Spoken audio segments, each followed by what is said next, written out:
Oi, meus amigos, olá. Hoje eu quero falar um pouquinho sobre discrição. É uma matéria muitíssimo interessante e se eu fosse fazer uma seleção das virtudes, das competências que eu gostaria de ter aprendido a dominar, ou pelo menos a exercer com excelência, com certeza a discrição estaria nessa lista. Talvez eu ainda não seja velho, estou com 57 anos, mas jovem eu não sou mais. E quando eu faço uma leitura da minha vida, daquilo que eu já experimentei, vivenciei,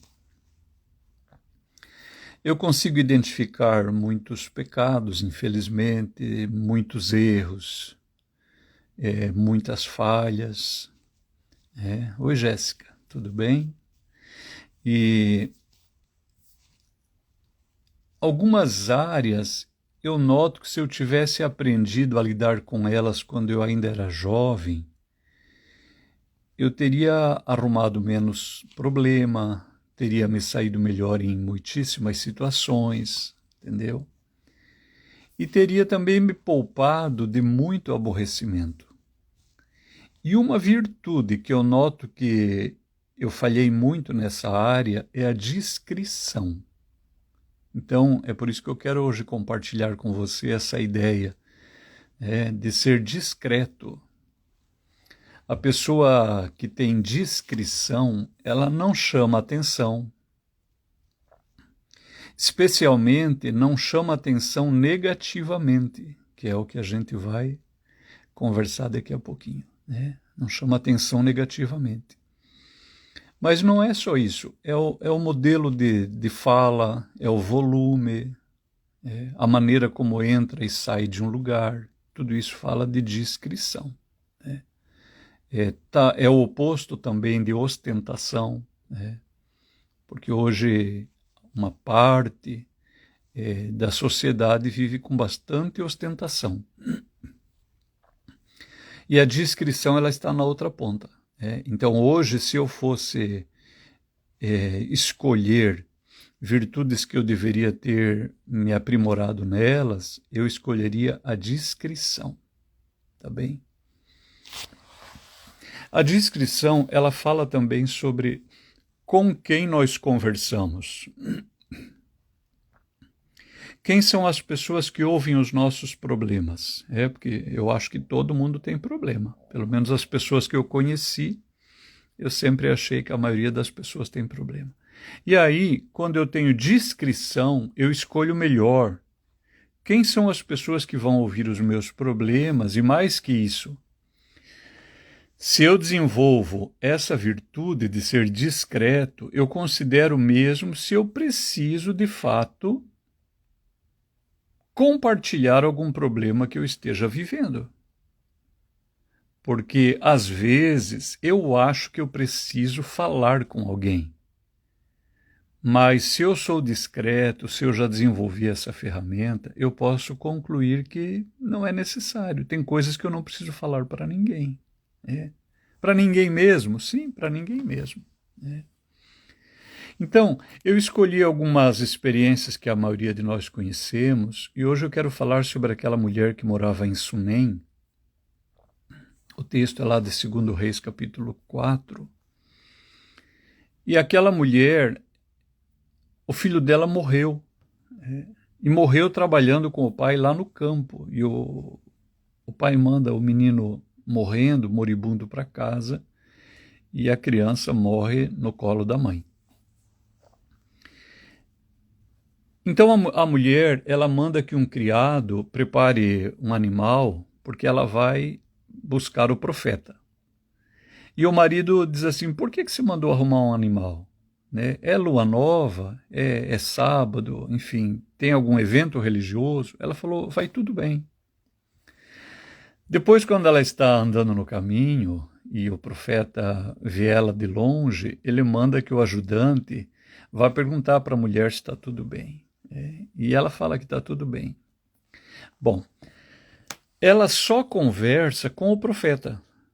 Ela não conversa com mais ninguém sobre o seu problema, que, aliás, era gravíssimo, né? Era gravíssimo. Uma vez eu vi alguém falando que essa experiência da mulher mostra que a gente deve dizer que está tudo bem diante de qualquer situação. Na minha compreensão, isso é uma bobagem. Ora, como que meu filho morreu, vou dizer que está tudo bem? Bati o carro, está tudo bem? Fui assaltado, está tudo bem? Não. Se você for olhar o dia que o Senhor Jesus está no Getsêmani, é aquela quinta-feira à noite, você lembra disso? Ele celebra a Páscoa, em seguida ele institui a ceia, né? Faz o lava-pés, que a maioria de nós conhece. Depois ele vai para o Monte das Oliveiras e ele ora profundamente. A Bíblia diz que havia tanta agonia que o seu suor se transformou em gotas de sangue. E aí ele diz para os discípulos, os 11 estão ali com ele. E ele diz para o grupo íntimo: a minha alma está triste até a morte. Você pode ler lá, pode ler. O Senhor Jesus diz isso. A minha alma está triste até a morte. Veja o seguinte, então, se eu pegar a experiência daquela mulher para dizer que eu não posso dizer que as coisas estão indo mal, ou que eu estou com um problema, essa ideia ela não se sustenta, porque quando eu olho aqui para o Senhor Jesus, eu vejo ele dizendo, claro, minha alma está triste até a morte. Só que nós precisamos fazer uma leitura apropriada, viu? Veja o seguinte, aquela mulher, ela não falou do seu problema para ninguém que não pudesse ajudar ela de fato. É aí que reside a sabedoria, e é aí que está a discrição. Notou? Ela não contou para o marido. Se você for ler ali a história e prestar atenção, você vai perceber que aquela mulher é como se ela fosse a líder daquela família, porque as decisões sempre partem dela. É só você ler com atenção. Naquela casa, quem tem a palavra é a mulher. Você deve conhecer alguma casa assim. Quando você fala assim, vou lá na casa da minha amiga Luísa, e você não fala o nome do marido, normalmente fala o nome da mulher, é porque normalmente quem tem autoridade lá é a mulher, ou pelo menos quem tem o poder de decisão é a mulher. E essa mulher sunamita, lá de 2 Reis 4, você pode prestar atenção, todas as decisões são dela. E o marido vê que o menino está morrendo. Quem tinha que tomar uma atitude para salvar aquele menino? O marido. Ele tinha que ter pegado aquele guri, levado ao médico, resolvido, dado um remédio. Não, ele manda o menino para casa por mão de um criado. Agora que o menino morre, ela nem fala para ele. Ela crê que vai ter solução, mas não é através do marido. Depois, quando vem Geazi, ela também não conta para Geazi o que está acontecendo. É muito interessante, porque se você for ler toda a história desse Geazi, você vai ver que Geazi não era um rapaz ruim, ele não era mau. Ele tinha falhas de caráter, mas ele não era mau. Tanto que, mesmo depois sendo punido, ficando leproso, você vai encontrar ele ainda no ministério, ele continua servindo a Deus. É como se ele reconhecesse que a punição que veio sobre ele era devida. Entretanto, aquela mulher, sendo uma mulher tão sábia, ela já tinha feito a leitura desse ajudante do profeta. Ela sabia, esse rapaz não consegue fazer nada, esse aí não me ajuda em nada. Então, não é para essa pessoa que eu devo contar o meu problema.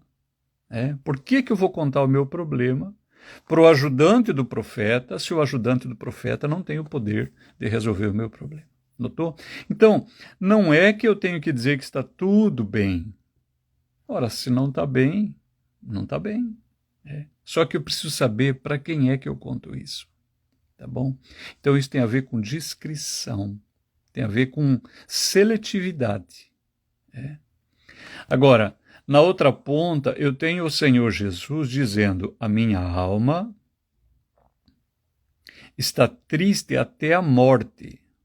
Ora, se o Senhor da igreja pôde dizer da sua angústia e da sua tristeza, por que nós não podemos? Entretanto, o Senhor Jesus, ele não faz isso com qualquer pessoa. Você deve lembrar que o Senhor Jesus sempre é encontrado entre uma multidão. A palavra multidão frequentemente está ligada ao Senhor Jesus. No meio dessas multidões, o Senhor Jesus escolheu 70 pessoas. Você vai lembrar disso. Ele os enviou de 2 em 2, eram 70. Desses 70, ele escolhe 12. E aqui nesse momento em que o Senhor Jesus diz: a minha alma está triste até a morte, você pode prestar atenção lá na leitura, você vai ver algumas coisas. Primeiro, Judas não faz mais parte desse grupo, ou seja, quem ouve isso não é Judas. É legal isso, né? Judas não tem nada que ouvir sobre isso. Que mais? Olha que interessante, quando o Senhor Jesus está entrando no jardim, ele e os 11, ele diz para os discípulos: me esperem aqui.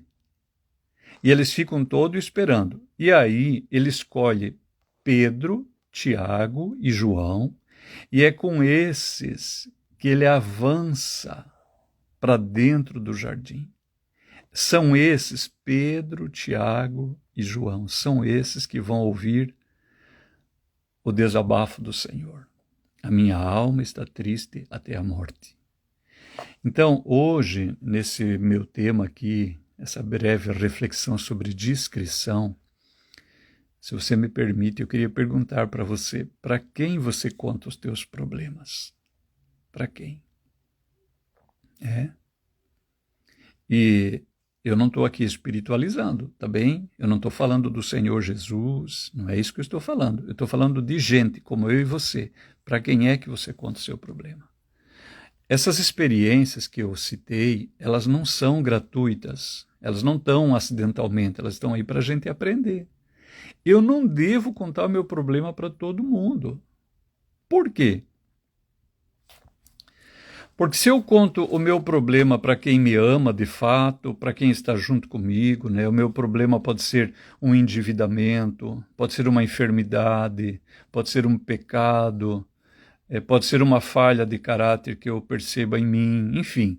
Quando eu vejo uma área da minha vida que esteja frágil, ou que seja frágil, e eu conto isso para um amigo meu, amigo de verdade, que você sabe que esses são poucos. São muito poucos. Se você tiver uma mão de amigos, você tem muitos. Amigo de verdade você tem pouco. Então, presta atenção no que eu estou falando. Não estou falando de colega, não estou falando de conhecido, não estou falando de parente, não estou falando disso. Amigo mesmo, de verdade. Gente que debaixo de chuva vai te socorrer. Gente que no frio sai da cama e vai te ajudar se precisar. Estou falando de gente desse nível. Então, quando você conta um problema seu para esse tipo de amigo, em primeiro lugar, essa pessoa não vai contar para mais ninguém. Vai ficar entre você e essa pessoa. E ela vai trabalhar e investir para ajudar você a superar essa área frágil. Entendeu? Por isso que eu preciso saber para quem que eu conto. A discrição é fundamental. Então, quem é que está ouvindo o meu problema? Essa pessoa eu sei que vai me ajudar. Eu sou muito feliz, eu tenho excelentes amigos, pessoas que já me socorreram em N situações, mas é pouca gente. É pouca gente. E olha que eu conheço muita gente. Mas gente desse nível é pouco. Agora, se você conta o seu problema para qualquer um, aí aquele qualquer um também conta para qualquer um. Notou? Porque ele é qualquer um. Não faça isso. Se você me permite, tá bom? Eu não gosto quando eu digo não faça. Quem sou eu para dizer não faça na sua vida? Não sou ninguém. Mas se você me permite uma sugestão, agora melhorou. Não conte para qualquer um. Porque qualquer um vai contar também para qualquer um. E todos nós temos algum nível de liderança e de influência, todos nós. Mesmo aquela pessoa que não tem consciência, ela tem um nível de liderança, um nível de influência. Todos nós temos uma imagem pública, que ela é construída. E você demora muito tempo para construir uma imagem razoavelmente boa, você demora muito tempo. E se você conta para qualquer um o teu problema, né? Eu já referi, seja doença, seja problema financeiro, problema familiar, seja um pecado, seja uma área de fragilidade. Se você conta para qualquer um também conta para qualquer um. E aí, aquilo tudo que você levou tempo para edificar pode ser arruinado, tá bom? Então, em primeiro lugar, presta atenção nisso, se você me permite usar essa expressão. Outra coisa sobre discrição é quando você vê um amigo seu, seja amigo no trabalho, seja na faculdade, na igreja, na sua família, enfim. Quando você vê um amigo seu cometendo...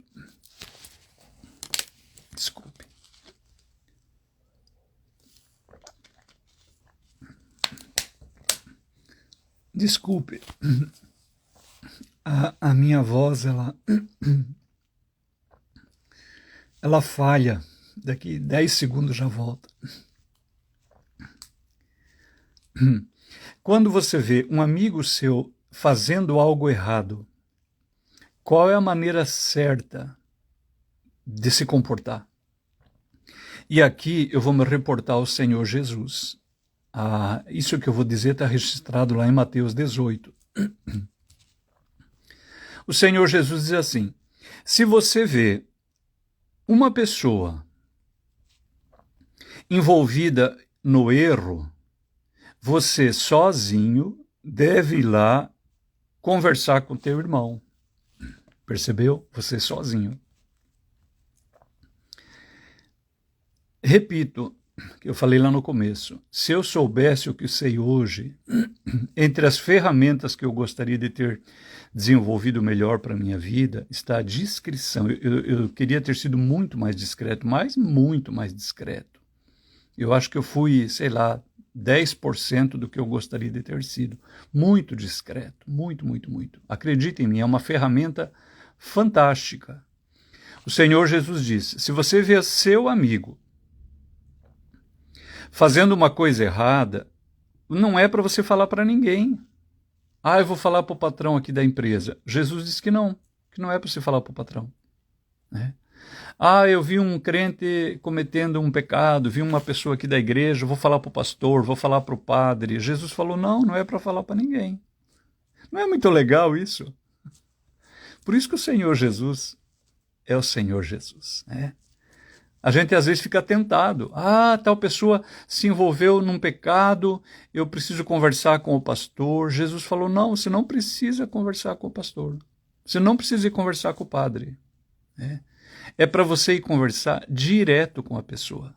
É só vocês dois. E aí o Senhor Jesus disse assim, se você conversar com ela e essa pessoa te ouvir e deixar o erro, o assunto está resolvido. Não precisa contar mais para ninguém. Vou contar para o meu pastor, vou dar um testemunho, como Deus me usou para tirar alguém do pecado. Não, esse testemunho a gente não conta. A gente não conta. Vou lá falar com o padre, falar, olha, Deus me usou muito para tirar alguém de tal lugar. Não é para contar. Jesus falou assim, se você vê teu irmão fazendo uma coisa errada, porque se você viu, é que a gente às vezes pensa assim, não, mas eu não posso ajudar essa pessoa, porque eu não tenho formação, eu não tenho habilidade, eu não tenho as virtudes necessárias. Ora, quando eu vejo alguém fazendo errado, quando eu vejo alguém fazendo alguma coisa errada, o fato de eu saber que ela está fazendo errado, já testemunha que eu tenho sim as ferramentas para avaliar o que ela fez, para julgar o que ela fez e também para ajudar ela a sair do buraco. É isso.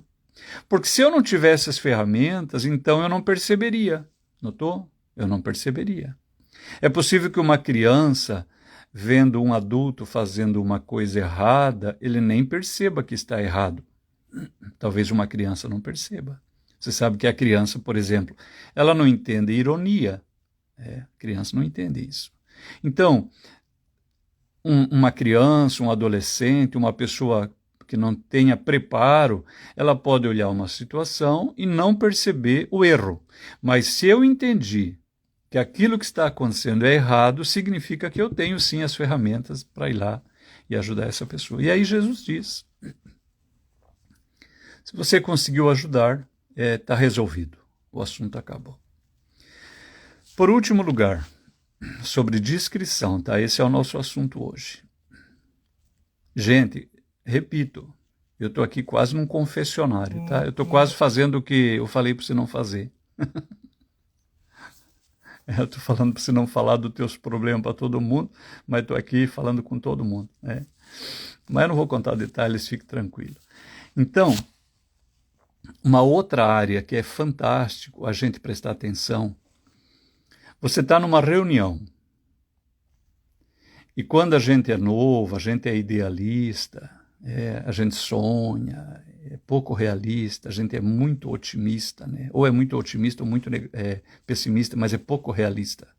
Então você está numa reunião e você acha que aquela reunião ela está acontecendo para resolver algum problema. Isso em qualquer área. Você pode pensar isso lá na igreja onde você participa, no diretório acadêmico, você pode pensar isso lá no seu local de trabalho, você pode ser tentado e você pode cair na cilada de achar que aquela reunião está acontecendo para resolver problema. E aí na frente de todos, você conta algo que você sabe. Ou acha que sabe, o que é pior de tudo. Você conta algo que acha que viu, que acha que entendeu.